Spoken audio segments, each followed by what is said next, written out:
DD किसान, बदलते भारत की शान।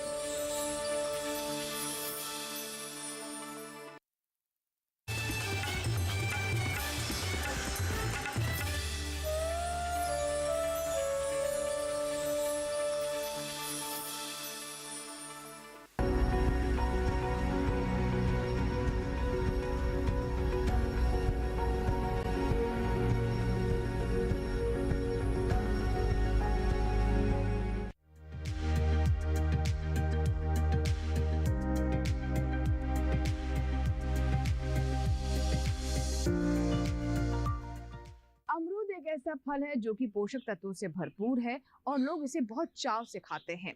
इसके अलावा इसकी खेती से भी हमारे किसानों को काफी लाभ हो रहा है। किसान पारंपरिक खेती के साथ फलों की खेती कर अच्छा लाभ ले रहे हैं, इसीलिए बहुत आवश्यक है कि उचित कीट प्रबंधन वो अपने स्तर पर करते रहें। आइए जानते हैं कि कौन कौन सी वैज्ञानिक विधि है जिससे किसान कीट प्रबंधन कर सकते हैं या फिर अपनी फसलों को कीटों से सुरक्षित कर सकते हैं। अच्छा उत्पादन हासिल करने के लिए फसलों की उचित देखभाल करना बेहद जरूरी है। साथ ही फसल को रोगों से भी बचाना जरूरी है। फसल में रोग और बीमारियों का होना तो आम बात है, लेकिन सही समय पर कीटनाशक दवाइयों का इस्तेमाल कर लिया जाए तो निश्चित ही नुकसान से बचा जा सकता है। बात करें अमरूद की, तो इसके पेड़ पर लगे कीड़े को अगर सही समय पर ना रोका जाए तो पेड़ पर इसका बहुत बुरा प्रभाव पड़ता है और फल की गुणवत्ता भी कम हो जाती है। अमरूद की फसल में सबसे ज्यादा फल मक्खी की समस्या को देखा जाता है। यह कीट फल के अंदर घुसकर अंडे देता है और कुछ समय बाद अंडों से सुंडी निकलकर गुदा खाना शुरू कर देती है, जिससे फल सड़ने लगते हैं। इसकी रोकथाम के लिए प्रभावित फलों को इकट्ठा करके नष्ट कर देना चाहिए और मेलाथियान 50 EC का 1 मिली प्रति लीटर पानी के हिसाब से घोल बनाकर छिड़काव करना चाहिए। अमरूद की फसल में छाल भक्षक, श्याम वर्ण और उकटा रोग लगने का खतरा भी होता है। ऐसे में विशेषज्ञों की सलाह के अनुसार कीटनाशकों का छिड़काव करना चाहिए। सभी किसान भाई जानते हैं कि हमारे अमरूद में सबसे बड़ी समस्या फ्रूट फ्लाई की है, जो हमारे फलों में कीड़े हो जाते हैं, जिसकी वजह से मार्केट में उसकी कीमत कम हो जाती है। उस समय आप ध्यान दें, जैसे ही आपका फ्रूट सेट हो जाता है उसी समय उसके बाद आप अपने पौधों को फ्रूट बैग लगा सकते हैं, जिससे आप अपने पौधे में फल लगे को कवर कर सकते हैं। कवर करने के बाद आप उनको जो है फ्रूट फ्लाई से बचा सकते हैं। दूसरा, फ्रूट फ्लाई को कंट्रोल करने के लिए सबसे अच्छा साधन है कि हम फ्रूट फ्लाई में फेरोमोन ट्रैप लगाकर भी अपनी फसल को बचा सकते हैं, जिसमें हम मिथाइल इथेनॉल का यूज़ कर भी हम उसको बचा सकते हैं। मिथाइल इथेनॉल को कैसे हम यूज़ करेंगे, बहुत सिंपल सा साधन है, मार्केट में अवेलेबल होता है। सभी किसान भाई घर में पुरानी पड़ी बोतलों का इस्तेमाल कर भी उनका इस्तेमाल कर सकते हैं। 1 ग्राम 1 ml के हिसाब से लगभग हमारा मिथाइल इथेनॉल यूज़ करते हैं, जिससे आप उसको फ्रूट फ्लाई से बचा सकते हैं। दूसरा, एक सबसे हमारी मेजर प्रॉब्लम आती है हमारे पौधों में कैंकर की। हम कैंकर से अपने पौधों को कैसे बचाएं? सभी किसान भाई देखते हैं कि हमारे पौधे ऊपर से नीचे की तरफ सूखने लगते हैं।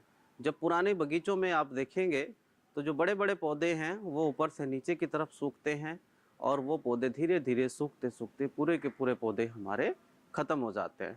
उस तरह के पौधों को बचाने के लिए जब हाई डेंसिटी सिस्टम में लगाते हैं तो हम अपने पौधों की लगातार प्रूनिंग करते रहते हैं। उस पौधों में इस तरह की प्रॉब्लम हमें देखने को नहीं मिलती है। फिर भी आपके कहीं ना कहीं इस तरह की प्रॉब्लम आती है तो आप बोर्डो मिक्सचर का स्प्रे कर भी उसको पौधों को बचा सकते हैं। एक तीसरी प्रॉब्लम है हमारे बगीचे में एंथ्रेक्नोज। सभी किसान भाई देखेंगे अपने अमरूद में बहुत सारे हमारे डार्किश ब्राउन कलर के स्पॉट्स बन जाते हैं और हमारे फ्रूट की जो है कीमत जो है बाज़ार में ख़त्म हो जाती है। हमारे फ्रूट छोटे साइज़ के रहते हैं और अगर बड़े साइज़ के हो भी जाते हैं तो उन पौधों में भी, उन फ्रूट्स में भी हमारी कीमत नहीं मिलते, क्योंकि वो सभी देखने में अच्छे नहीं होते हैं और उनकी गुणवत्ता में भी फ़र्क पड़ता है। इस तरह की समस्या अगर आपके खेत में है तो उसको मैनेजमेंट के लिए हम मैनकोजेब या कार्बेंडाजिम का हम स्प्रे करके 0.05% का स्प्रे करके उसको हम बचा सकते हैं। किसी भी फसल के लिए बहुत जरूरी है कि उचित समय पर उसकी कटाई की जाए और सही समय पर बाजार तक उसे बेचने के लिए पहुंचा दिया जाए। इससे किसानों को किसी तरह की नुकसान होने की आशंका काफी कम हो जाती है। आइए जानते हैं कि कौन कौन सी सावधानियां हैं जिन्हें बरतना काफी आवश्यक है। अमरूद के फल अधपके अवस्था में ही पसंद किए जाते हैं। इसके फलों के रंग एवं गूदे की कठोरता के अनुसार ही तुड़ाई करनी चाहिए। 2 पत्ती सहित फलों की तुड़ाई 2 से 3 दिनों के अंतराल पर करने से बाजार में अच्छी कीमत प्राप्त होती है। फलों को बांस या अरहर की टोकरियों में अमरूद की पत्ती या अखबार के एक तह पर रखकर बाजार में भेजा जा सकता है। तो किसान भाइयों, आप देखें कि जैसे ही आपको फल को तोड़ना है, फल को तोड़ते समय ध्यान रहे कि आपने किस मार्केट में जाके उसको बेचना है। आप देखेंगे कि बहुत ही स्किन जो है पतली होती है अमरूद की, कहीं भी आपस में टच होते हैं तो हमारे अमरूद जो हैं एक दूसरे के साथ लगकर भी दागी हो जाते हैं। तो इस तरह के फल से बचाने के लिए, प्रॉब्लम से बचाने के लिए फलों को आप ध्यान दें, जैसे ही वो ग्रीन से ग्रीनिश कलर में आ जाएं, या हम बोल सकते हैं 60 से 70% जब मैच्योरिटी हो जाए तो उस समय आप उसको हार्वेस्ट कर सकते हैं। उस समय हार्वेस्ट करने के फ़ायदे हमारे पास कई हैं। एक तो हमारे फ्रूट जो हैं एक दूसरे के साथ टच होने के बाद कोई भी फ्रूट जो है ख़राब नहीं होगा। दूसरा, जो भी हम मार्केट, अगर हम दूर की मार्केट पकड़ते हैं, मान लीजिए हमारे किसान भाइयों, हमें लगता है कि हमारे पास की मार्केट में हमारी कीमत कम मिल रही है और हमारी 200 किलोमीटर 300 किलोमीटर की दूर की जो बाज़ार हैं उसमें हमारे फल की कीमत ज़्यादा मिल सकती है। तो जो इस तरह के फल हैं उनको हम दूर के बाज़ार में बेच करके अपनी आमदनी को बढ़ा सकते हैं। अमरूद का पौधा लगाने के 2 वर्ष बाद फल देने लगता है। 5 वर्ष के एक पौधे की औसतन 30 से 40 किलोग्राम तथा 10 वर्ष पुराने पौधे से 70 से 80 किलोग्राम फल प्रति वर्ष प्राप्त हो जाते हैं। यदि अच्छी देखरेख की जाए तो अमरूद के बाग से 15 से 25 वर्ष तक फल की उपज प्राप्त कर सकते हैं। जब हम अपने पुराने तरीके से जब हम खेती करते हैं, जिसमें हमारे पौधे से पौधे की दूरी हम 5 से 6 मीटर रखते हैं या 6 इंटू 6 मीटर रखते हैं, उस तरह के पौधों से लगभग 7 साल में हमारा पौधा बन के तैयार हो जाता है, जिससे हमें अमरूद की फसल में लगभग जो है 100 से 150 कुंटल तक पर पौधे से हमें पैदावार मिलती है, जिससे हम अच्छी आमदनी करते हैं। उसी के साथ साथ जब हम हाई डेंसिटी की बात करते हैं, जिसमें हम ज़्यादा से ज़्यादा पौधे लगाकर अपनी फसल का उत्पादन बढ़ाते हैं, इस तरह की फसलों के लिए हम अमरूद में हमें 30 से 35 मैट्रिक टन उत्पादन मिलता है, जिसमें अगर हम बरसात की बात करें तो 20 से 30 रुपए किलो बाज़ार में कीमत मिलती है। अगर हम सर्दियों की बात करते हैं तो सर्दियों में हमें हमारे फल की कीमत जो है 40 से 50 रुपए मिलती है। तो इस तरह से हम किसान भाई अपनी फसलों से ज़्यादा पैदावार कर अपनी आय में वृद्धि करके अपनी आर्थिक स्थिति को सुधार सकते हैं। आज हम बात कर रहे हैं कृषि विशेष में अमरूद की सघन खेती के बारे में। इसी के साथ यहाँ वक्त है छोटे से ब्रेक का। ब्रेक के बाद कुछ और जानकारी आप तक पहुँचाएंगे। बने रहें कृषि विशेष के साथ।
ब्रेक के बाद एक बार फिर आपका स्वागत है। आप देख रहे हैं कृषि विशेष। चलिए कार्यक्रम को आगे बढ़ाते हैं।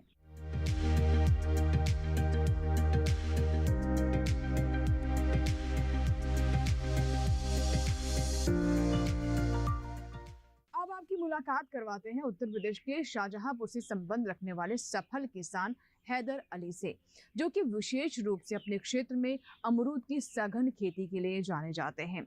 आइए जानते हैं कि किस तकनीक से वो लगातार कामयाबी की सीढ़ियां चढ़ रहे हैं। हमारे किसान पारंपरिक फसलों के साथ साथ फलों की फसलें लेकर अच्छा लाभ कमा सकते हैं और हैदर अली ने इस फॉर्मूले को समझ लिया है। आइए देखते हैं उनकी कामयाबी की कहानी।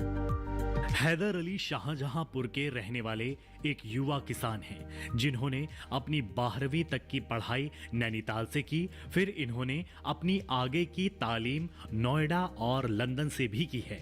1 साल तक नौकरी करने के बाद कुछ खास मन नहीं लगने और कमाई अच्छी नहीं होने के कारण वे अपने गांव वापस आ गए और पिताजी के साथ खेती करने लगे। वैसे तो इन्हें खेती के विषय में कुछ जानकारी नहीं थी, लेकिन इनके पिता किसान थे और गांव में अच्छा खासा खेत भी था। इसी वजह से किसानी करने लगे। जानकारियां इकट्ठा करके अमरूद की बागवानी करनी शुरू की। अमरूद की बागवानी करने का निर्णय लेने के कारण अमरूद का सेहत के लिए अच्छा होना बाजार में मांग थी।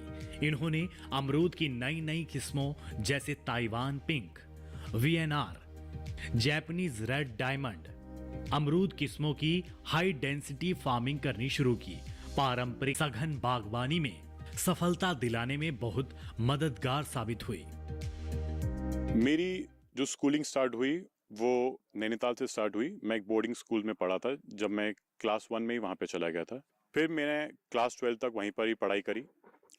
क्लास 12 के बाद मेरा जो जर्नी थी वो मेरे को बाहर जाने की थी, कि मेरे को कहीं बाहर जाना था। बैचलर्स ऑफ इंटरनेशनल बिजनेस में एमआईटी नोएडा में हुआ। उसको कंप्लीट करने के बाद फिर मैंने ट्राई करा कि मैं लंदन चला जाऊं पढ़ाई करने के लिए, बट अल्टीमेटली वो फिर वर्कआउट नहीं करा। तो फिर मैंने मास्टर्स ऑफ इंटरनेशनल बिजनेस में एडमिशन ले लिया।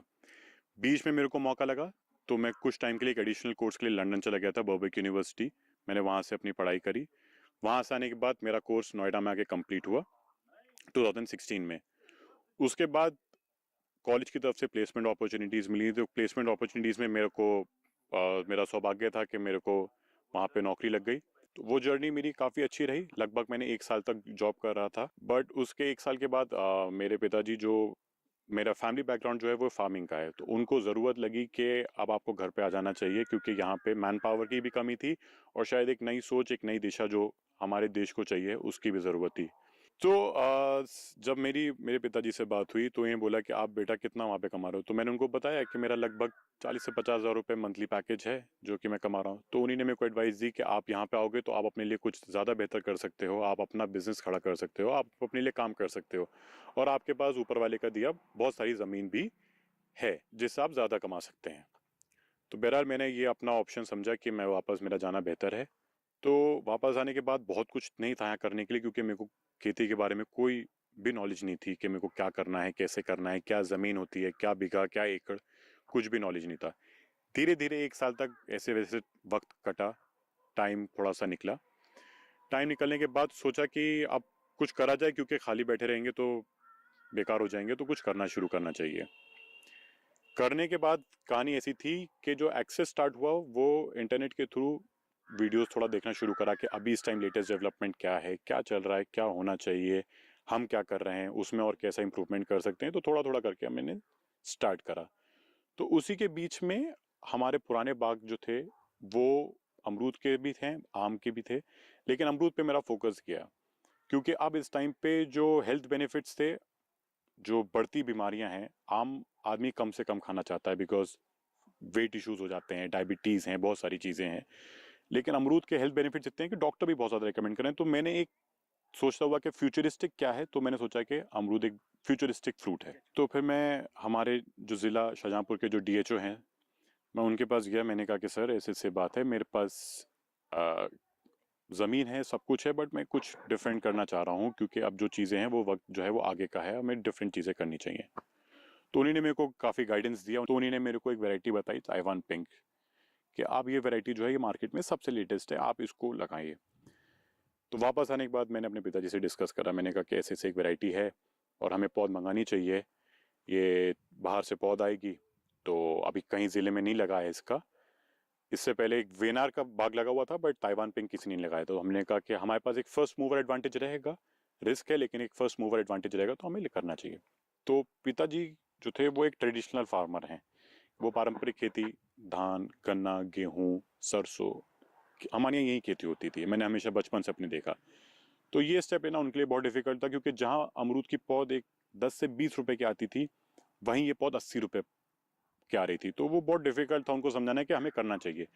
तो जब हमने डिसाइड करा कि अब हम 10 एकड़ में लगाने जा रहे हैं, तो उन्होंने तब भी मेरी बात से बहुत सहमत नहीं हुआ। उन्होंने बोला कि अब इसमें हम थोड़ा जो था वो इलाहाबादी सफ़ेदा L49 लगाएंगे और बाकी में ताइवान पिंक लगाएंगे।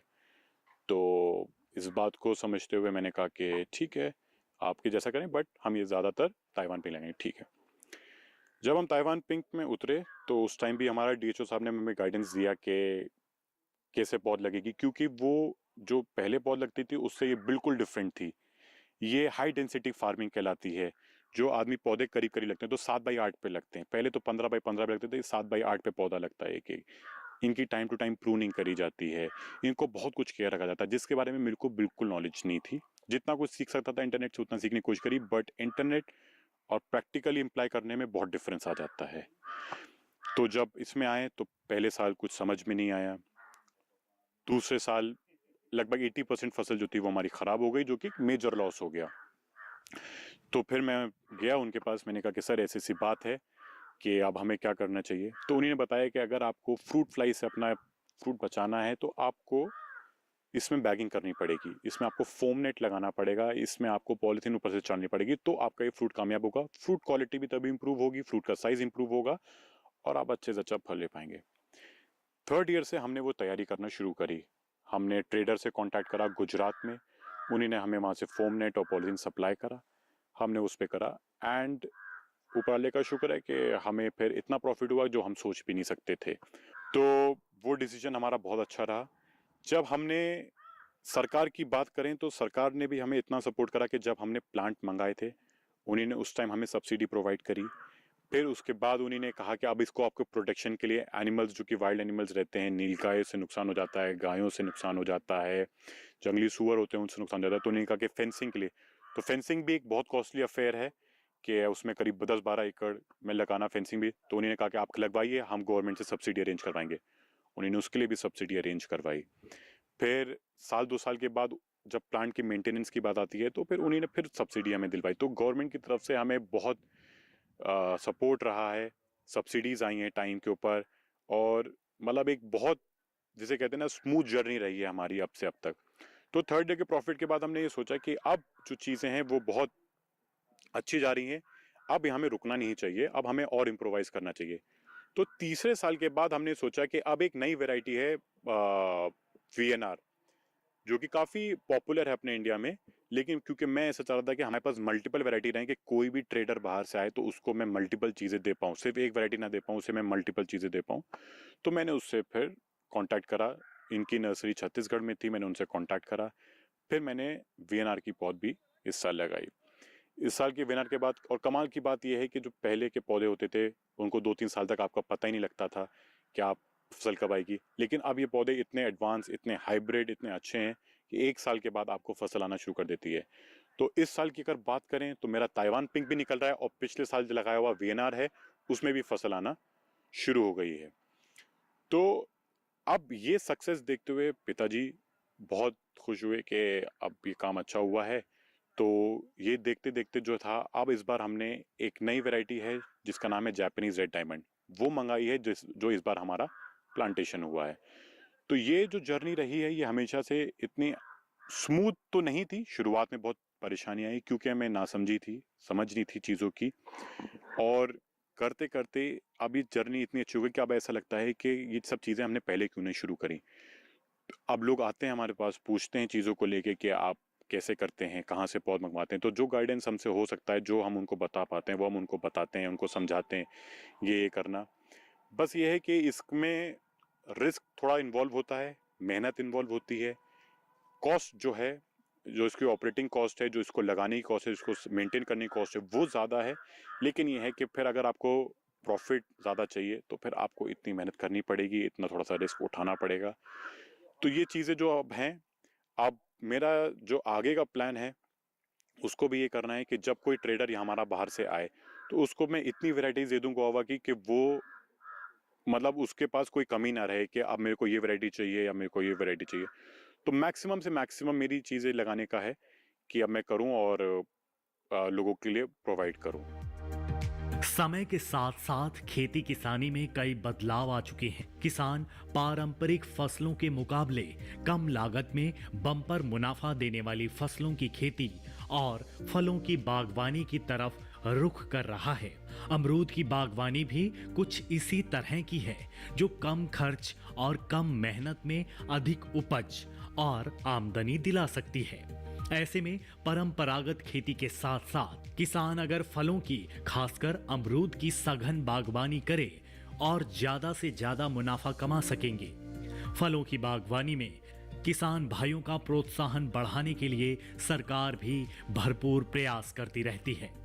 बागवानी में कई महत्वपूर्ण योजनाएं बनाने के साथ साथ सरकार किसानों को फलों की बागवानी करने के लिए सब्सिडी भी दे रही है।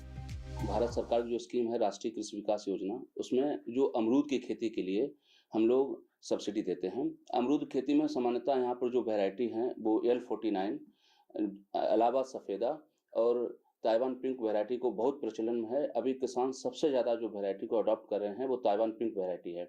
ताइवान पिंक वैरायटी को हम लोग दो तरीके से ग्रो करते हैं। एक तो हाई डेंसिटी प्लांटिंग सिस्टम है 3 बाई 3 मीटर पे, और दूसरा 6 बाई 6 मीटर पे। उसको यहाँ पे अडॉप्ट किया गया है और उसका जो प्रोडक्शन भी बहुत अच्छा है। उसमें जो पिंक कलर डेवलपमेंट उसके फ्लैश में होता है वो भी बहुत अच्छे तरीके से होता है। यहाँ पर जो राष्ट्रीय कृषि विकास योजना के अंतर्गत इसमें जो हम लोग सब्सिडी देते हैं वो 19,000 रुपये सब्सिडी है।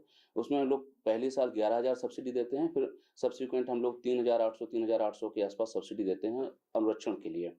इसका ये जो वैरायटी है हमारे देश में ताइवान से ही इसको इंट्रोड्यूस किया गया, और यहाँ पर जो हमारे वैज्ञानिकों ने इसको एग्रो क्लाइमेटिक कंडीशन के हिसाब से और यहाँ के क्लाइमेट के हिसाब से इसको एक्लिमेटाइज कराया है। इस वैरायटी की सबसे अच्छी चीज़ क्या है कि इसमें जो फ्रूट क्वालिटी है वो यूनिफॉर्म रहती है। इसमें कलर डेवलपमेंट बहुत अच्छा होता है, और इसका जो आउटर सरफेस है वो ग्रीन और येलो कलर देके डेवलप होता है इसका। इसके साथ ही साथ इसका जो मार्केट में रेट है वो सामान्यतः किसान थोक के भाव में लगभग 50 रुपये केजी के हिसाब से जाता है, और मार्केट में इसका जो रिटेल प्राइस है, जो फुटकर रेट है वो 80 से 90 रुपये केजी है। और इसमें हम लोग सिंचाई के लिए जो भारत सरकार का ही एक स्कीम चल रहा है, हमारे विभाग से ही है, जिसको हम लोग बोलते हैं per drop more crop micro irrigation. Per drop more crop micro irrigation में हम किसानों को सब्सिडी देते हैं, जिसमें जो लघु सीमांत कृषक हैं उसको हम लोग 90% तक सब्सिडी देते हैं, सामान्य कृषक को 80% सब्सिडी देते हैं। उससे अगर उस योजना में अप्लाई करके किसान अपने खेतों में माइक्रो इरिगेशन से ड्रिप इरिगेशन सिस्टम लगवा सकता है, जिससे एंथ्रोक्नोज जैसी डिजीज हैं और जो दूसरी डिजीज हैं जैसे कि वहाँ पे जो वीड डेवलपमेंट होता है, ठीक है, वो कम होगा, जैसे ज्यादा अच्छा उनका उत्पादन मिल सकता है। तो ये था हमारा आज का कृषि विशेष, जिसमें हमने आपको बागवानी फसलों में अमरूद की सघन खेती के बारे में विस्तृत जानकारी दी। आशा करते हैं कि आज का कार्यक्रम आपको जरूर पसंद आया होगा। अगर आपके कोई सुझाव हैं या फिर आप चाहते हैं कि किसी विषय पर हम कृषि विशेष लेकर आएं, तो आप हमें ईमेल कर सकते हैं, हमें पत्र भी लिख सकते हैं। हमारा ईमेल आईडी है ddkrishivishesh@gmail.com। पत्र लिखने के लिए हमारा पता नोट कर लें। कृषि विशेष, कमरा number 59A, CPC, Doordarshan, Khelgaon, नई दिल्ली 110049। आपके ईमेल्स और आपके पत्रों का हमें इंतजार रहता है। आपके सुझाव कार्यक्रम को और बेहतर करने में हमें मदद करते हैं। कृषि विशेष के एक नए अंक में कुछ नई जानकारियों के साथ, नए विषय के साथ फिर होगी आपसे मुलाकात। तब तक आप बने रहें दूरदर्शन किसान के साथ। नमस्कार।